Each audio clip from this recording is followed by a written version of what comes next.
Hello, hello, hello. We are going to look at parables now in this class, or in this video. This class is going to be start looking at parables, looking at Luke chapter 15. Luke chapter 15 is one of the big parables chapters.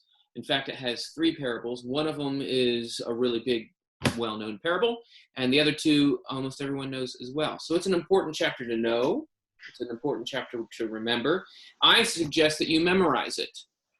When I say memorize, I mean memorize that Luke 15 is a parables chapter. You don't have to memorize every word.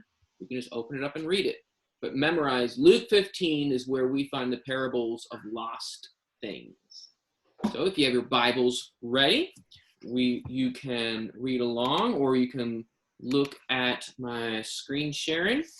We're going to start here in Luke chapter 15. I think for the first couple parables, I am going to mostly draw on the board, since I can fit two of them in there. Okay, Luke chapter 15. Now, all the publicans, that's the tax collectors, the publicans, and let me see if my pencil lead works. The publicans and the sinners were drawing near unto him. Who do you think him is? Jesus, yeah. They're coming up to Jesus to hear him. So these publicans, these tax collectors, and these sinners, these are the people that a lot of people in society, well, if we were going to draw them, you would give them a frowny face, okay? These are like, oh, those are the bad people. But they want to come hear Jesus. Mr. Dan, Mm-hmm. can you move the phone up a little? There we go. Please. Mr. Dan. Yeah. I don't know if it's just a mistake or it's because Jesus is in a human body, but him isn't capitalized. Yeah, not every translation does that. Oh. You'll find that most translations do, and this translation doesn't. I think that's interesting. Oh. That's a good catch. Yeah, mine doesn't capitalize it. Yeah. And this version says tax collectors and not publicans. Okay, yeah. My name. All right, so they are all gathering up to Jesus, and then, you know, the Pharisees and the scribes, they murmur, and they're grumble, grumble, grumble, and they're saying, this man, talking about Jesus, this man receives sinners and eats with them. So here we have the scribes and the Pharisees. They're turning up their nose at him. And you can draw them crossing their arms, because they're going, And it doesn't say the words, but you get the idea. They think this is bad. Why is Jesus hanging out with people who are bad people? He shouldn't hang out with bad people. So then Jesus, still hasn't even said Jesus' name, but we know that it's talking about Jesus. Then he spoke to them this parable, saying, now this is important. Why did Jesus say this parable? He said the Teach parable. them a lesson. To teach them a lesson? Right. And the lesson is going to have something to do with this bit of information. So when we read the parable, whatever interpretation that we draw out of it, it has to apply to Jesus hanging out with these so-called bad people and these Pharisees and scribes turning their nose up at Jesus about it. That's what the lesson has to be about. Does that make sense? Yeah. All right. Now we'll read. And he spoke unto them this parable, saying, what man of you, having 100 sheep, and having lost one of them, doesn't leave the 99 in the wilderness and go after that which is lost until he find it?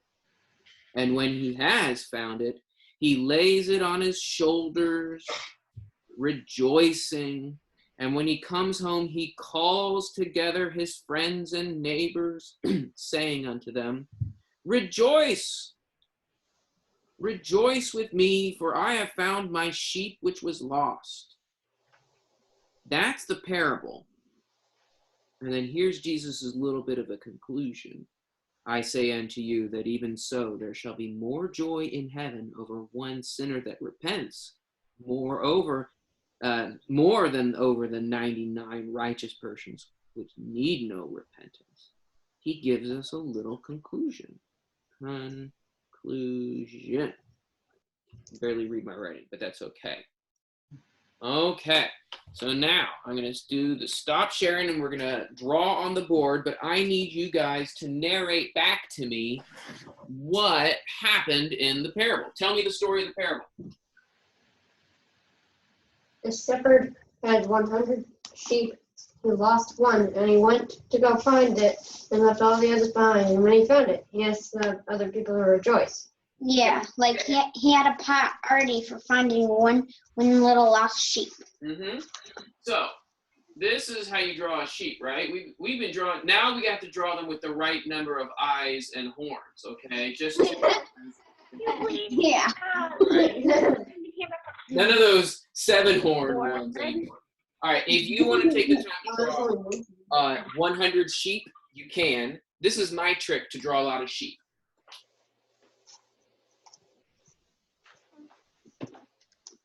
Jesus is a lamb. And then just draw a whole lot of feet and draw some eyes and faces.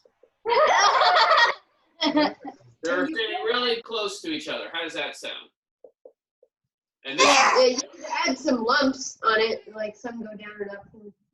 no, I'm just doing one gigantic, creepy-looking sheep mass.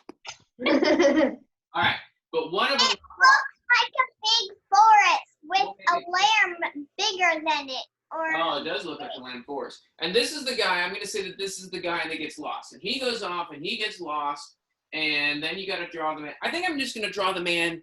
I love the picture of him carrying the sheep on his shoulders. Isn't that a cool image? I think that's kind of fun. So how do you do that? All right, here's the lamb head, and you got to draw him smiling. I don't know if that looks like a lamb. Now it just looks like a creepy person. Don't put smiles on your sheep. That's weird. I learned my lesson. There's the lamb, right? And there's his feet hanging over, and here's the guy. You can give him a smile, and he's got this woolliness coming around his shoulders because he's carrying this sheep, and there's his hands, and Found it already? Yeah. he's carrying his sheep on his shoulders, and look how happy he is. He's happy that he's even doing a dance. Yay! He's dancing along, gibbity gabbity goop. Okay, so that's the parable. Did you learn it? Yep. No, we just talked it. We just talked it. We didn't learn it. You know all the facts. The facts don't do anything unless you think about them. Okay, why did Jesus say the parable? He's pointing out that like he's being with the sinners because they're lost and he wants to bring them back. Right.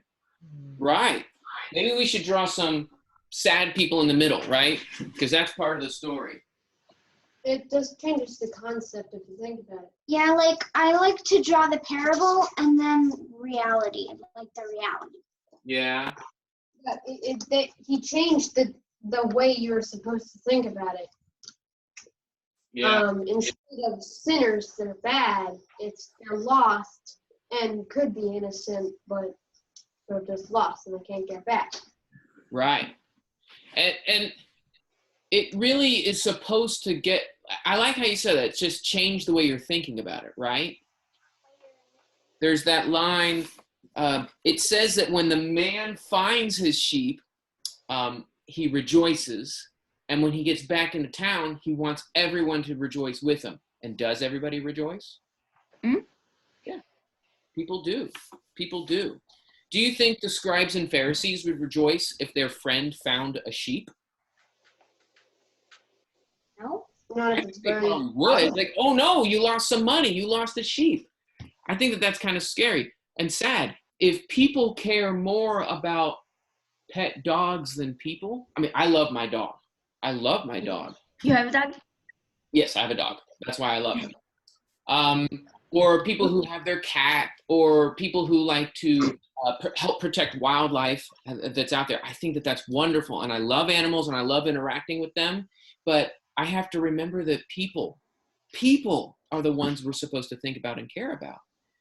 And the Pharisees were ignoring a person.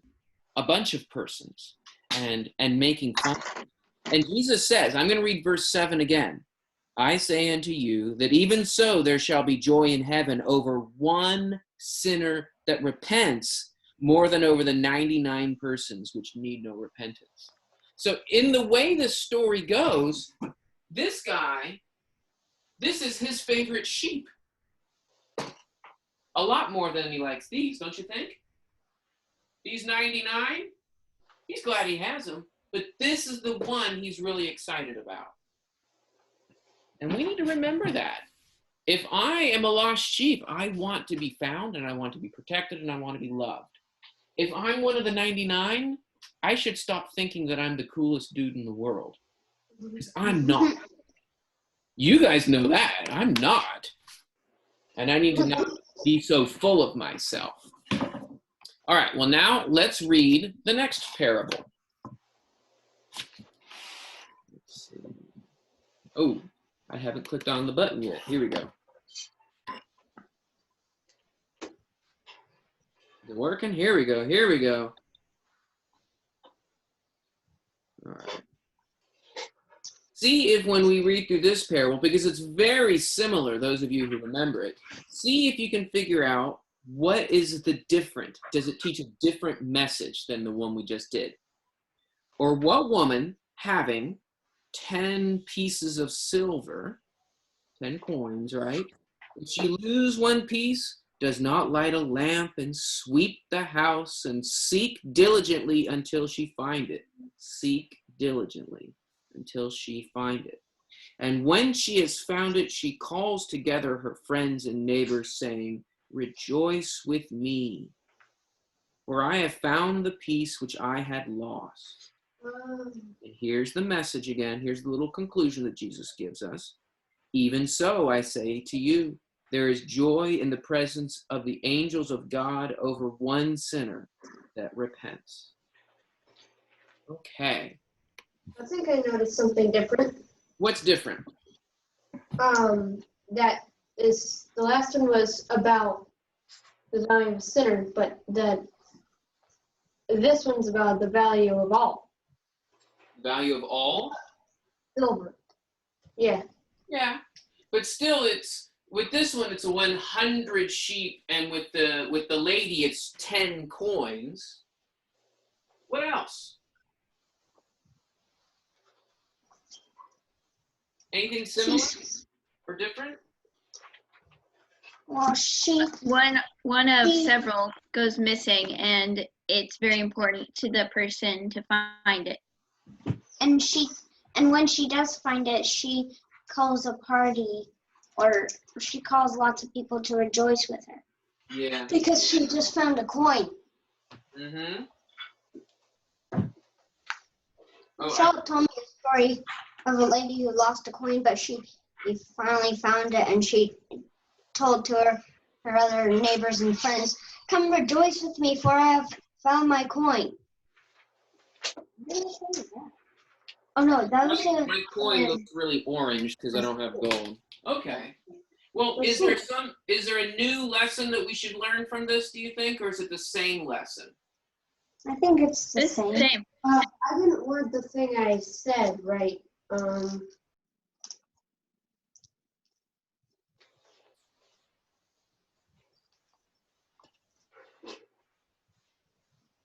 I always have a hard time trying to she should have flowers on her dress. She's the old lady with flowers on her dress. That means Old lady. The last one was about that you should be happy that Jesus was with the sinners because they were found. But now this one is about that the sinner has value. Oh, I see.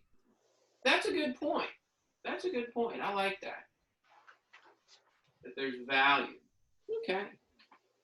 I like it when we see two parables that are, well, it's not the same story, but it's the same message.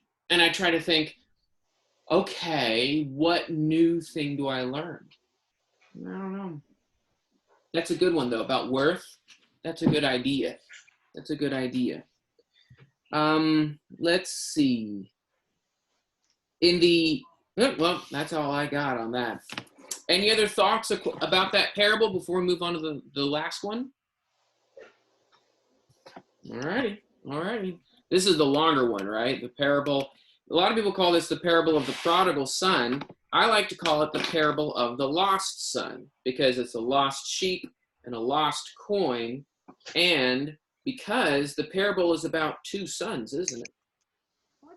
What does prodigal mean? Prodigal is from an old Latin word that he did prodigal living.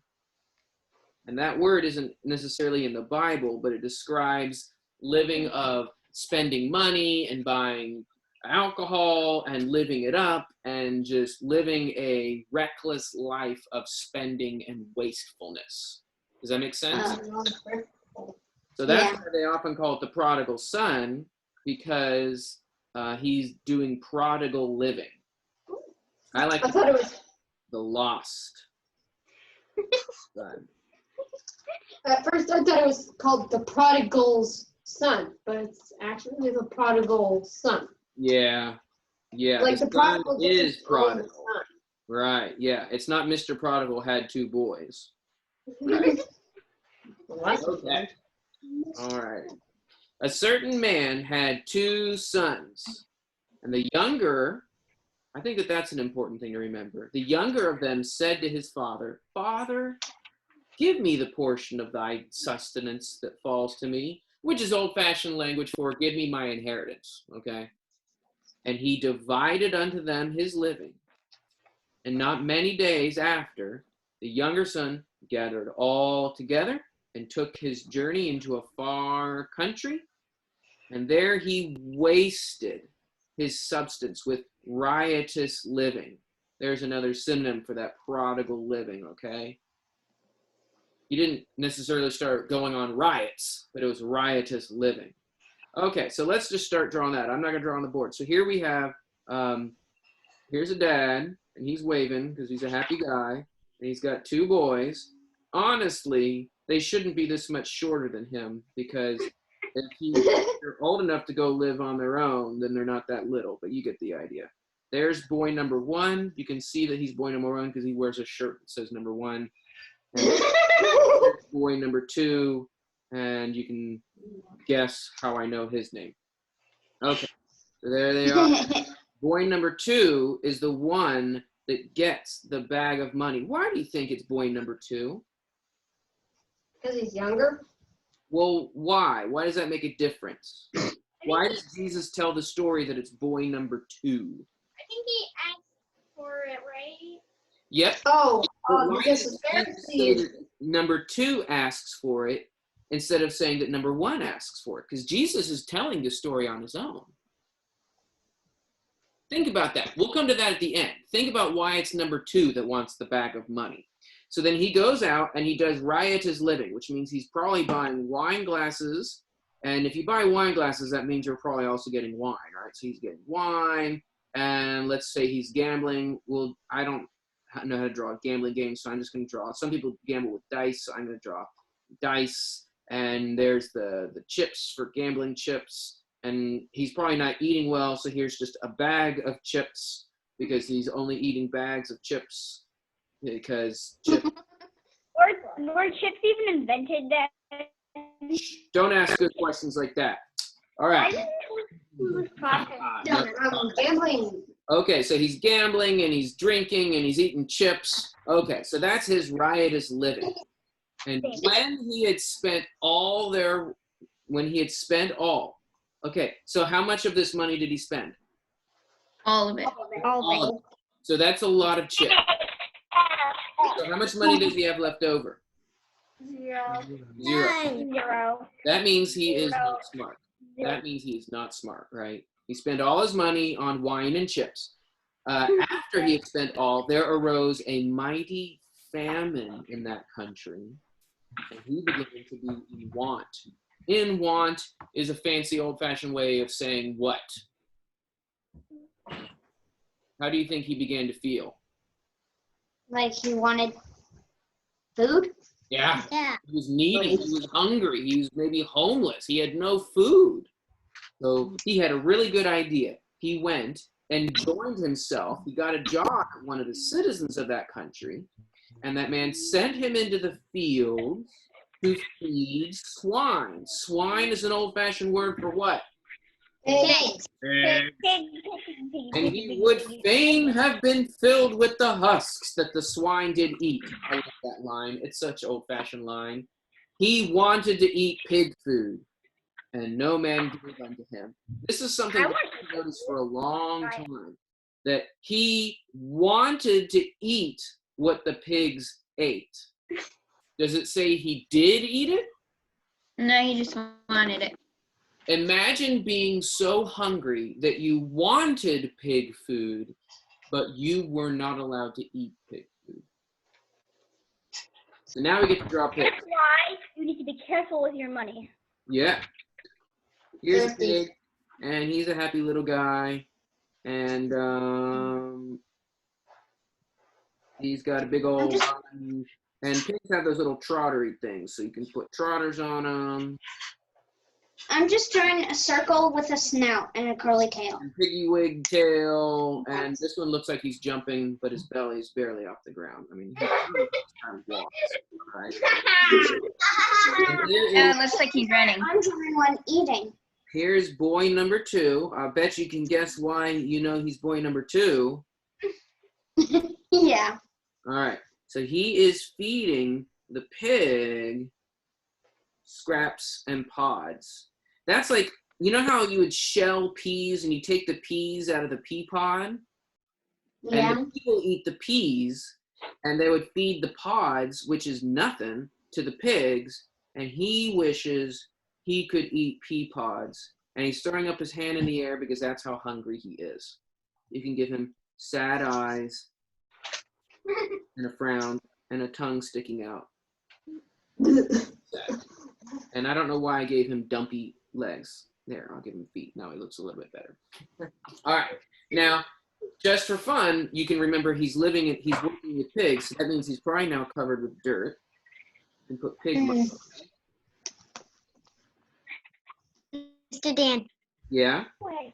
how I drew him like if he wanted to eat the pig food, I made like a thinking bubble, Ooh, yeah. and then the pig eating food from a little bowl. I'm gonna cheat and borrow your idea. That's a good idea. All right, there's pod. Mind if I use it?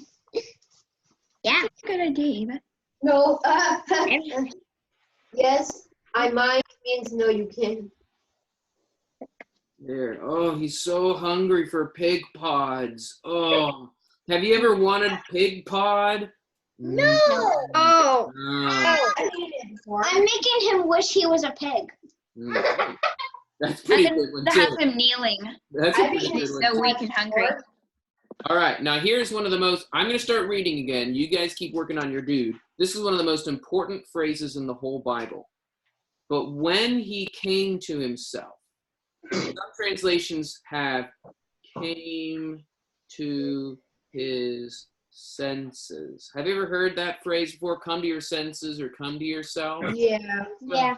What do you Yeah. think that means? It means to realize something you haven't realized before, and you're like, how did I not realize that before? It's like Well, when you give yourself a face palm. Like, did I just do that? Face palm moment. That was so. I'll give him a number 2 shirt. That was so stupid. Why did I do this? So you can draw him thinking these things, right? Oh, his hair goes sideways. There we go.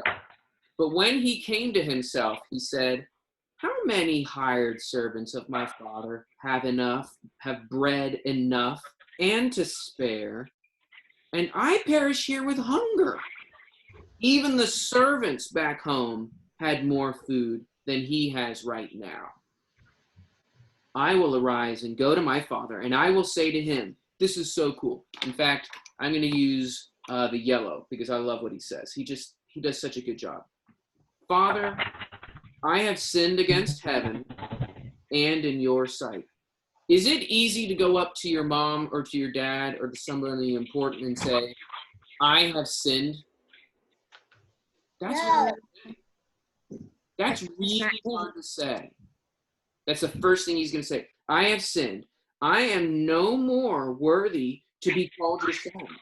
I don't deserve to be your son. Make me as one of your hired servants. Just let me be a servant. He says, I sinned. I'm unworthy.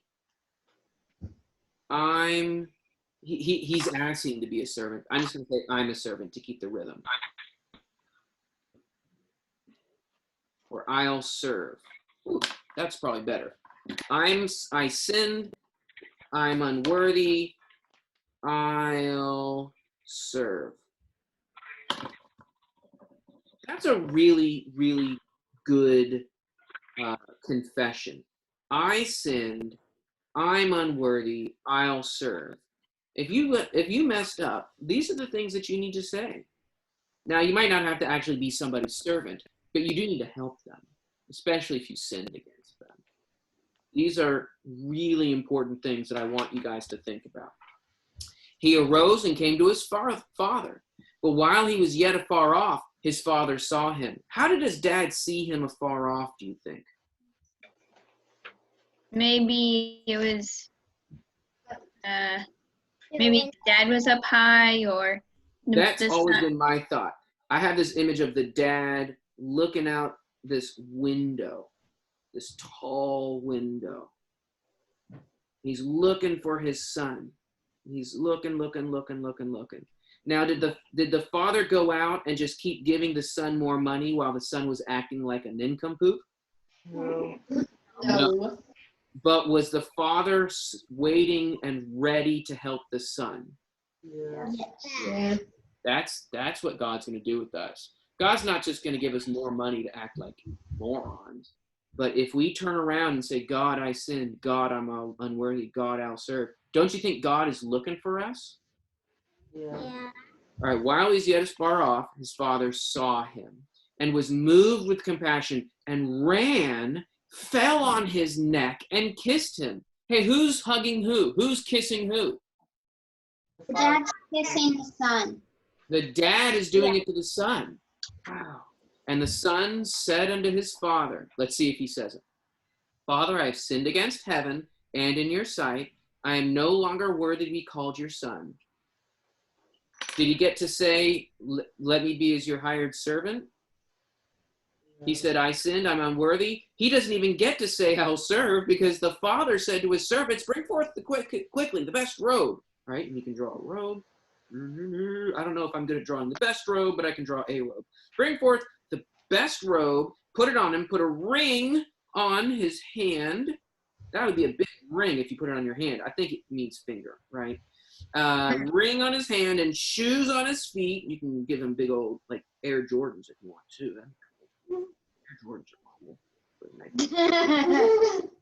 I don't think those are the kinds of shoes he's talking about, but you get the idea. Get him a robe, get him a ring, get him shoes on his feet, and bring the fatted calf and kill it and let us eat. And make merry. Make merry is another phrase for let's celebrate. Let's celebrate. For this, my son was dead and is alive again. He was lost and he is found. Was this son really dead? No. Was he really lost? Yes.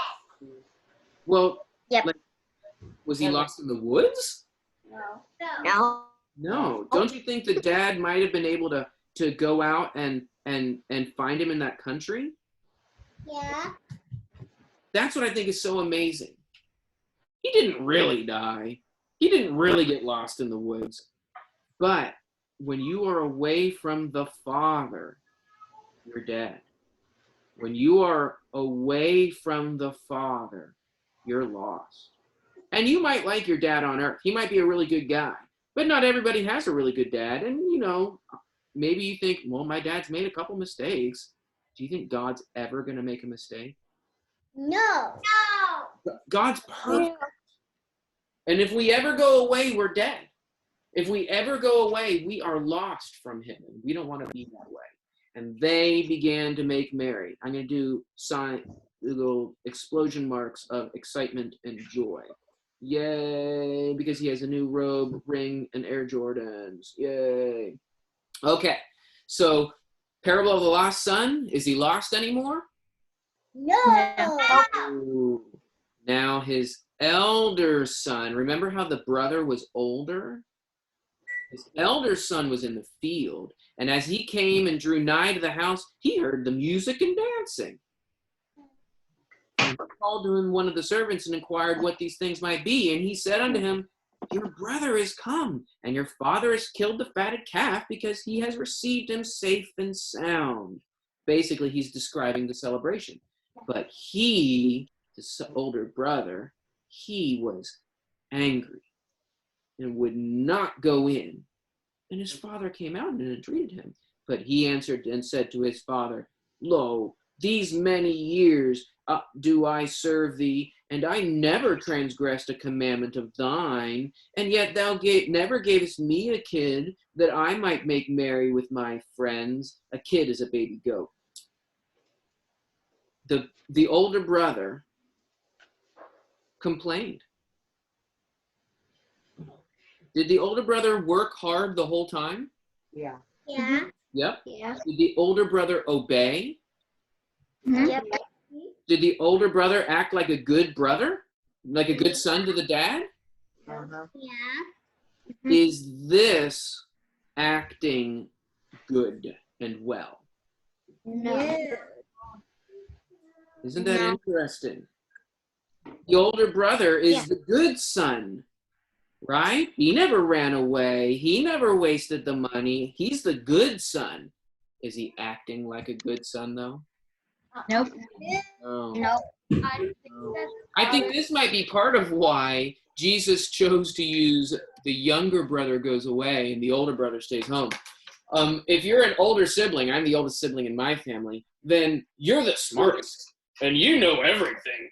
And those younger brothers and sisters, they're just...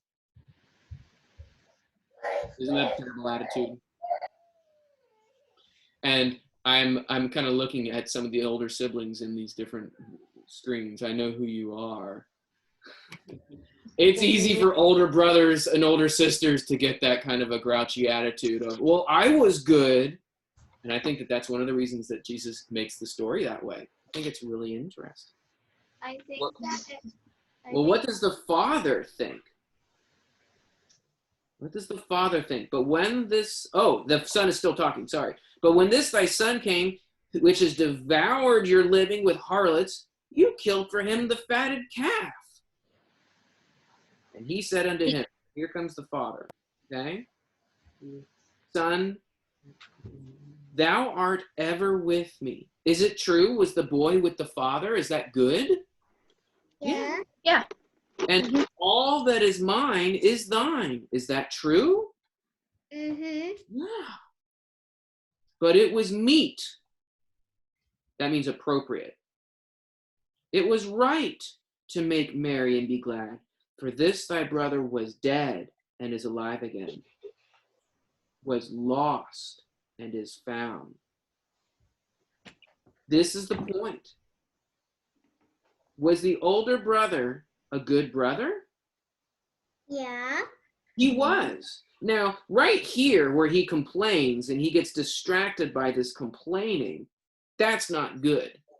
But is it true that the older brother was a good boy? Mm-hmm. Yes. What Is about it the younger true brother? that the younger brother was a wasteful brother who did bad things? Yes. Yeah. But if the younger brother comes back, what's the right thing to do?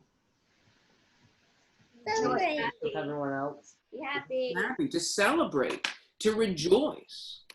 Mr. Dan. Mm-hmm. That if the older brother would have been happy for the younger brother, then he would have gotten stuck too.